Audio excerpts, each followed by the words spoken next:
And welcome back. We're moving into our final conversation for today, and we're talking about the Lionfish Tournament. And joining us for this conversation, we have three organizations being represented, and we have Jennifer Chapman from the Executive Director for Blue Ventures. We have Samuel Novello, Manager for Saltwater Key Marine Reserve, and we have Carrie-Ann Johnson, Technical Assistant for the Pan American Development Fund. Good morning and welcome to the show. Good morning. Good morning. Morning. Now, let's talk a little bit about the synergy that we have here, and why did all three organizations actually decide to work together on this singular initiative?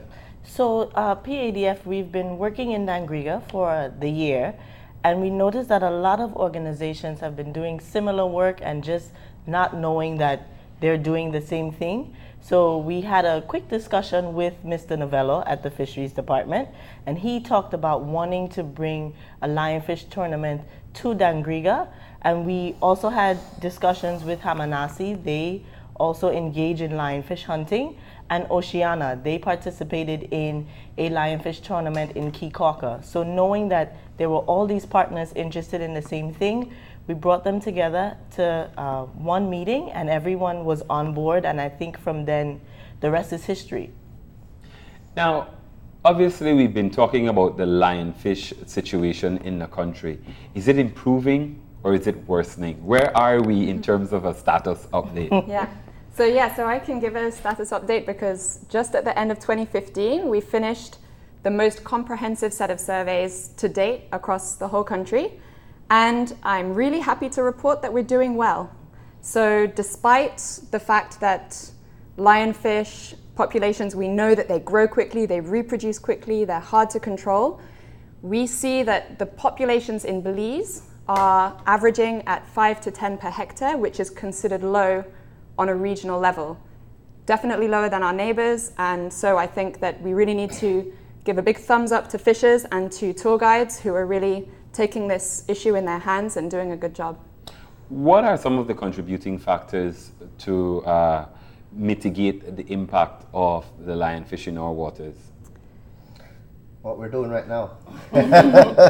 Lionfish tournaments, they're a way to mitigate their growth. So I believe that Jen, with the survey that they did last year, they found the highest percentages in Saltwater Key Marine Reserve. And this has been something that's been revolving in my mind. And when we spoke to PADF, they said, well, Hamanas is doing this, so can we join? So we said, okay. Then we brought in Oceana and one of our other partners, WCS, the Wildlife Conservation Society. So between all of us, we said, okay, well, let's organize this. And we reached out to the community. And well, this is the first one that we're holding for Dangriga, right? There's been other ones that have been done in Kikauka, Placencia, So we want to make this a yearly event too for Dangriga, considering that we have the second largest marine reserve in the country. So we're promoting this through you guys right now, and we hope that our fishers will come out. We already have a bunch of boats that have called us and said that they're interested in going out and killing these animals. Now, what's the biggest challenge? Is it the fishing, what is needed for fishing, or trying to get people to consider eating a lionfish? Well, so I think the biggest challenge that we face is this misconception between what does poisonous mean and what does venomous mean. A lot of people understandably confuse the terms because we tend to, in our everyday conversations, we use the two interchangeably, but there's a very clear difference when you're speaking about it biologically. And basically, I think a lot of people are afraid that because it's a venomous fish and we can see it has venomous spines, people fear that the meat might also be harmful in some way. But actually, the spines, it's a venom which must be injected into your bloodstream to have any impact. So to eat the fish is totally, totally safe. It's much like a scorpion sting if it does occur. So I think that that's probably the biggest barrier, is continuing to promote lionfish as a healthy and responsible seafood option that is extremely delicious as well. So I think that's probably the main challenge that we have going forwards. And I think another challenge is learning how to hunt and prepare it. Yeah. And we will be addressing that challenge on Saturday and Sunday night, teaching how to hunt, teaching how to prepare the lionfish, how to correctly cut off the spines, which I definitely need to learn. So I'll be out there learning how to do that. So also incorporated into the idea with what we're doing right now, right? So Friday we have the opening ceremonies. All teams register and we give a short discussion on the situation at Saltwater Key Marine Reserve, right? On Saturday, the boat leaves. Then we have them come back in the evening.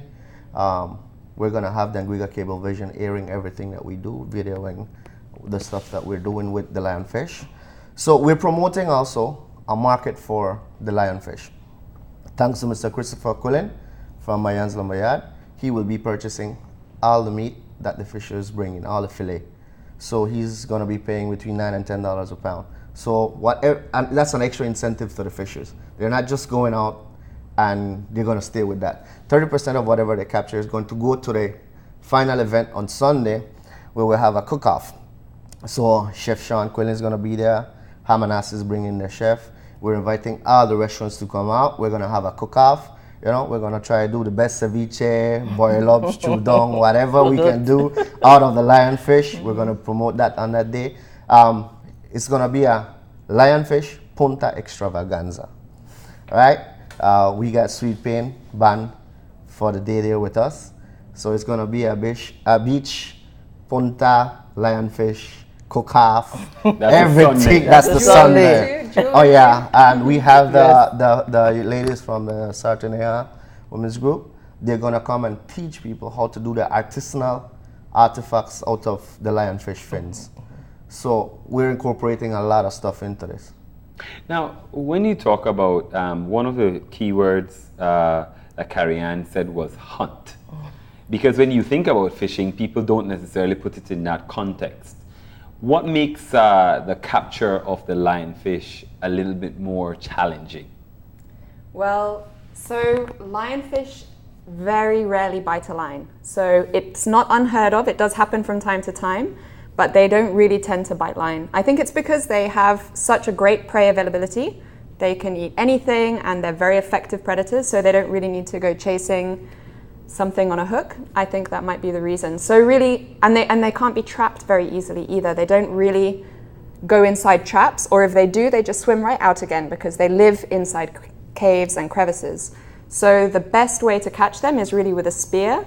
And then you can either do that free diving or you can do it on scuba, depending on the regulations of the area. And then also with a hook stick. So many fishers are actually catching lionfish with a hook stick. So that's also possible. And thus the hunt. And thus the hunt, exactly. So no, if you're saying that they live in caves, etc., is there something that tells you more or less, okay, a lionfish might be here? They're very open. They don't hide. They don't hide. They're not afraid of humans. They basically park themselves there and they're just, come touch me if you want. That's why most of the fishers usually use the hook stick, spear guns, or the three prongs. They use that to strike it because they don't have to handle it. Normally when you catch a fish on a hook, you grab it and you release the hook. But in this case, you have to be careful because of the venomous spines. So, the hunt, as you say. We've been talking about the lionfish for a while. What makes their population grow so rapidly? To my understanding, they have no natural predators. So they can just consume whatever, and no marine animal really wants to consume them.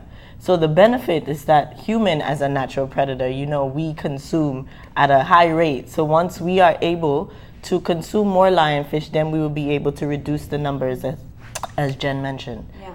And I wanted to just add into that about the natural predators. I know a lot of people do still feed lionfish to groupers and sharks on dives.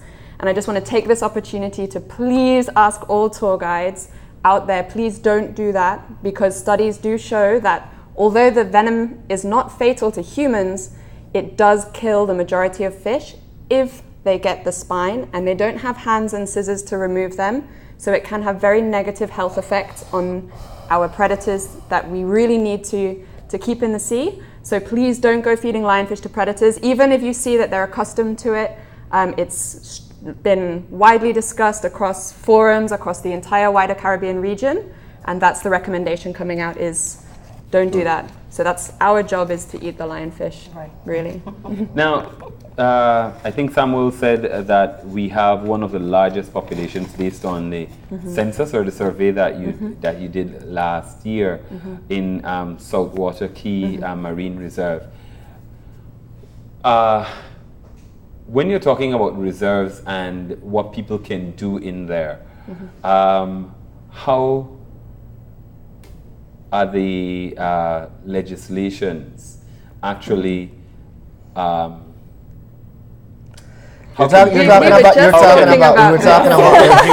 can humans actually enter in there specifically with the goal of this is capturing? Something that the Fisheries Department has done. We have conceded to some of the rules and regulations that we have, but it's specific more to tour guides and responsible tour guiding. Right? We do allow the taking out of the lionfish from the conservation zone, but strictly monitored by our department.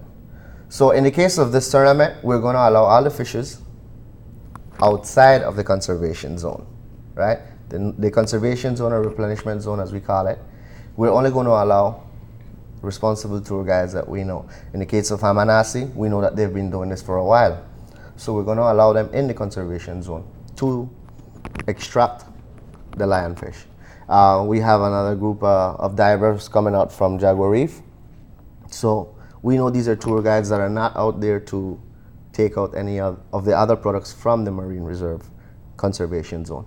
But we have to be careful. Our Belizeans, we tend to break the rules. So that's the reason that we're only allowing the tour guides inside the conservation zone. And this is something really important. I think that that we need to really need to come up with a strategy, and that's definitely over the next few months. We're going to be having lots of conversations about this, because we've found from the surveys that the biomass inside the conservation zone is very high. Yeah. And so that is a major concern, because these conservation zones can only function as conservation zones if they're preserved to the highest quality of ecosystem possible. And we know that lionfish threaten ecosystem functionality and food webs and whatnot. So it's very important to prioritize control within those areas. And then now the challenge is, okay, how do we go about doing that without undermining existing fisheries legislation, which is a huge challenge. One of the things with the Fisheries Department and some of the management plans that we have is that it is there that we have to increase the awareness of the lionfish and its effects on the marine reserves, right? And I believe that when you have a high threshold of lionfish, then that diminishes the conservation value of the other species, because they prey on 25 families of different fish. So they're basically cleaning out with anything that they meet on their way. So we have to come up with strategies to effectively mitigate the high volume of lionfish in the conservation zone. Now, we've been talking that this fish is not native to this region. At what point do you stop saying that it's not native when you're having populations? Because obviously they adapt.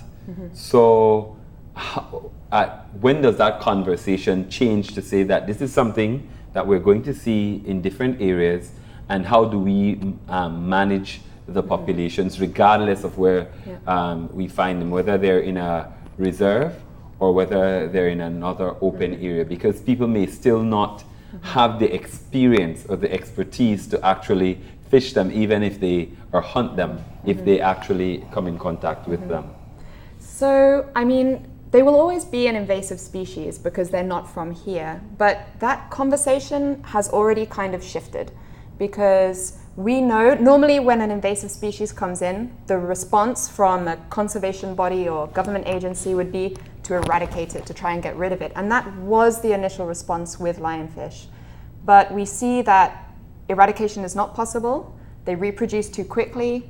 They're found at depths that we cannot access. They're found like 1,000 feet deep. So we know we can't eradicate them. So now it becomes a question about long-term management and long-term population suppression. So that's already, that change in approach is happening right now. So we just had a really, really great meeting with the Fisheries Department. It was back just in June, which was specifically for updating the management strategy. And that was really the whole conversation was, okay, how do we work on a strategy that is about suppression versus a strategy which is about eradication?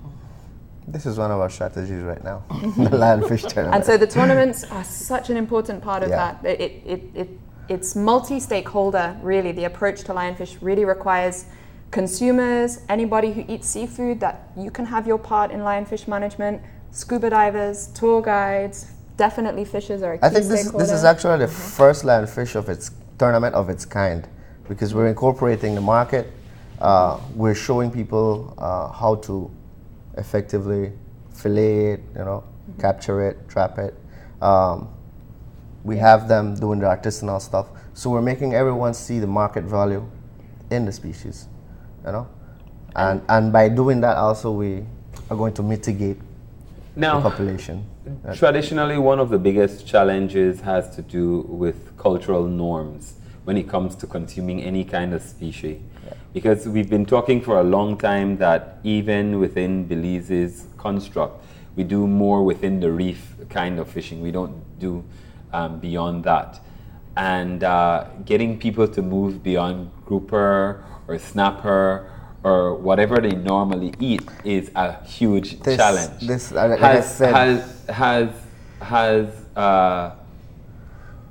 In terms of being open to eating it, how does it compare to other fish? I mean, because that's one of the first things that people want to know. And the reluctance or resistance might be that it's not going to be as, palatable as other that's fish. why I told you this is the first of its kind, because we're having a cook-off on Sunday. I guess I mentioned earlier, Chef Sean Quillen is going to be there. He's going to show how to prepare some of these dishes. The chef from Hawanas is going to be there. And we're trying to get people to see that this is a very, very delicious fish. Because it is. It really is. The meat is white, it's clear, it's nice.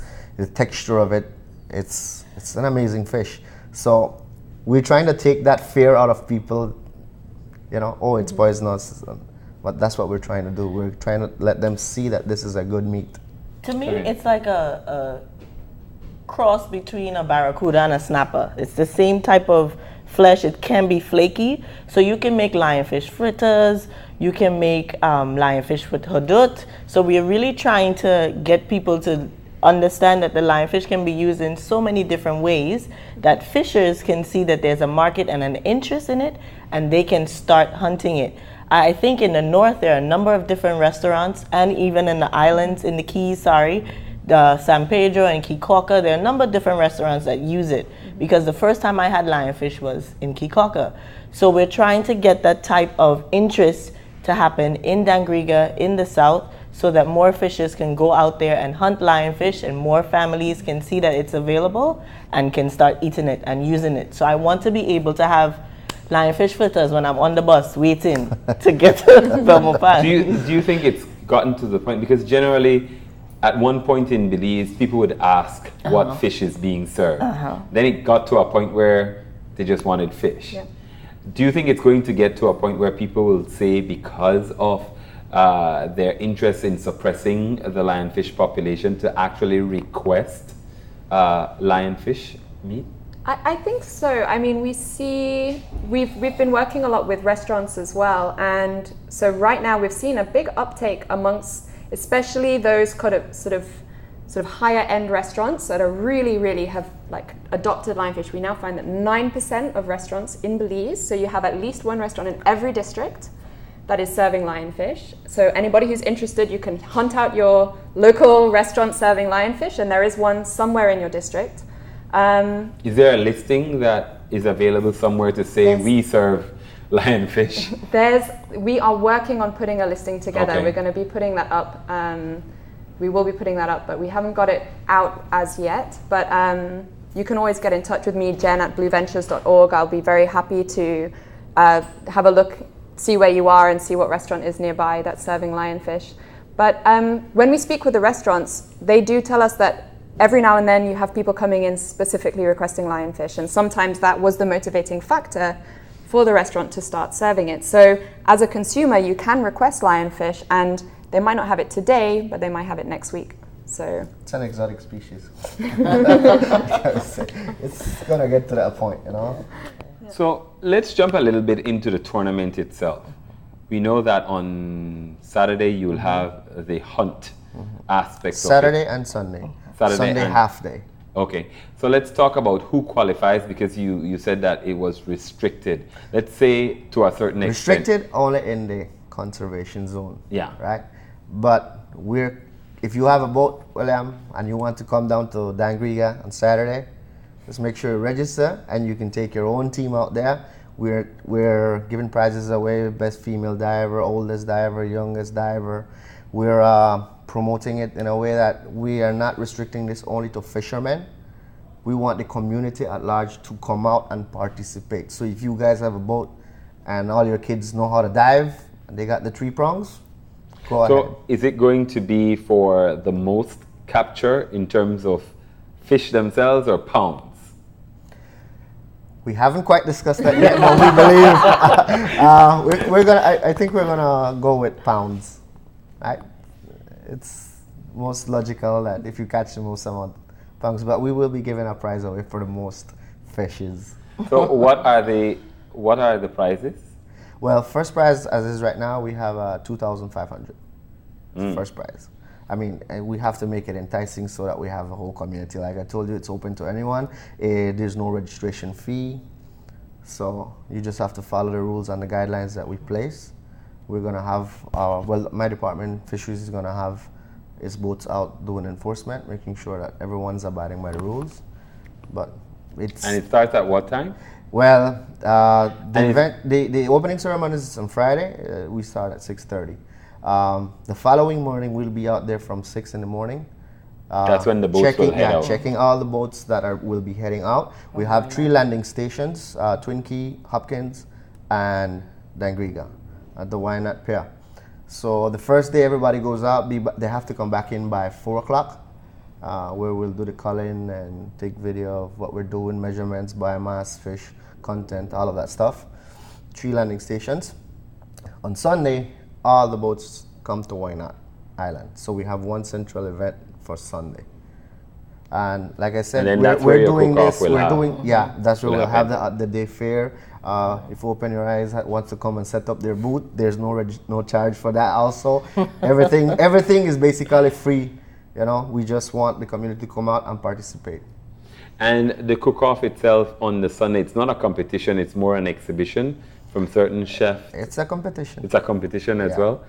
So that means there must be prizes, right? Of course. Of course, thanks to the sponsors that we have. You know, it might not be something, maybe a $50 gift card for Digicel or Smart, you know. These are our sponsors that are coming up to us. And I mean, it's been a very hard task getting everyone involved. But I think through this joint venture that we've done, we've achieved it. And it's a grand weekend. Like I told you, Street Paint Band is going to be there Sunday for us. Street Paint Band is going to be on Saturday night after the boats return. After the boats return, we're going back to BTL Park. We're having a documentary night. The women's group is going to be doing their thing, showing people how to use that. And Street Paint Band is going to go after that to Laruni Hati. So it's a full weekend in Dangriga. Street Paint every day. So it starts the 15th. Yeah, the 15th, 16th, and 17th. And no registration fee. No registration fee. For fishers, you can win $2,500. Yes, sir.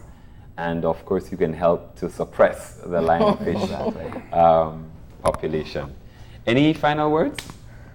If you'd allow me a little second, I'd like to thank our sponsors. No?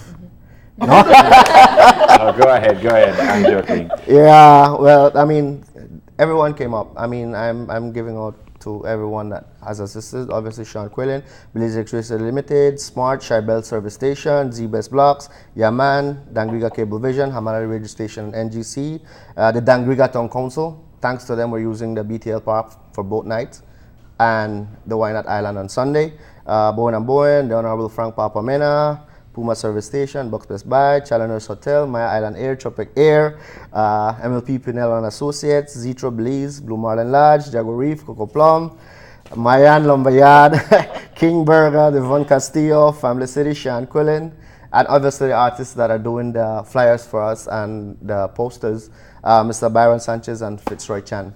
If I missed anybody, please don't get mad with me. And the Alobando group. They're the sound system for the days that we have the event. All right, well, Jen. I sure. really Sure, briefly Jen. as well just acknowledge the sponsors for the surveys that have been going on in the development of the national strategy, which is the MAR Fund and the Summit Foundation, and then also partners. Of course, Belize Fisheries Department is the lead partner, and I think a huge round of applause, almost like woo, for Sam, because I know he's been working super hard on this. So yeah. Well, I mean, like I say, without my partners Oceana, WCS, PADF, and obviously Jen from Blue Ventures, this would not have been possible. It would not have been possible. They have supported in every way, from thinking of the last thing that we could have added to this. So the first thing. So we've been working together very hard, and I think we're going to have the first very, very successful lionfish tournament for Dangriga. And we encourage, of course, 2016. residents of Dangriga to come on Please, out like I said, it's and enjoy. open, it's free, we're not charging anything. Come out and win your prizes. You know, come out and participate. There's a lot of prizes for us to give away. Well, Jen, Samuel, and Carrie-Ann, thank you very much for joining me this morning. Thank you. Thank you very much for the time, Madam. We're going to go ahead and take a final break, and when we come back, it'll be for a wrap for today. Don't go anywhere. Open Your Eyes concludes after these messages.